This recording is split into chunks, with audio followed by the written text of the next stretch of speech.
Teachers day উপলক্ষে স্টুডেন্টরা যখন এরকম গিফট দেয় সত্যিই ভীষণ ভালো লাগে। এগুলোর মূল্য কিন্তু আপনি কোনো অর্থ দিয়ে বা কিছু দিয়ে বিচার করতে পারবেন না। এগুলোর মূল্য অনেক অনেক, যে কোনো মূল্যবান সম্পদের কাছে এর মূল্য সমান্তরাল। কারণ এগুলোর মধ্যে ওদের ভালোবাসা, সম্মান, একটা টিচারের প্রতি টান, এগুলো লুকিয়ে থাকে। আমিও যে ওদের প্রতি ভীষণ ভালোবাসা, ওদের স্নেহ, ওদের প্রতি টান রাখি, সেগুলোও লুকিয়ে থাকে।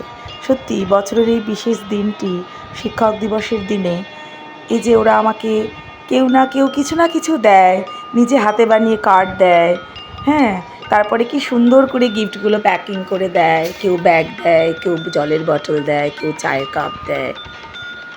তারপরে কী সুন্দর সরস্বতীর মূর্তি দিয়েছে এবার একটা ভিজুয়াল আর্টসের ওপরে। কী সুন্দর জিনিসগুলো, কী ভালো লাগে। মানে জিনিসগুলোর সৌন্দর্য একটা অন্য রকম লাগে আমার কাছে, ভীষণ মানে ভালোবাসা মিশ্রিত এগুলো, দারুণ।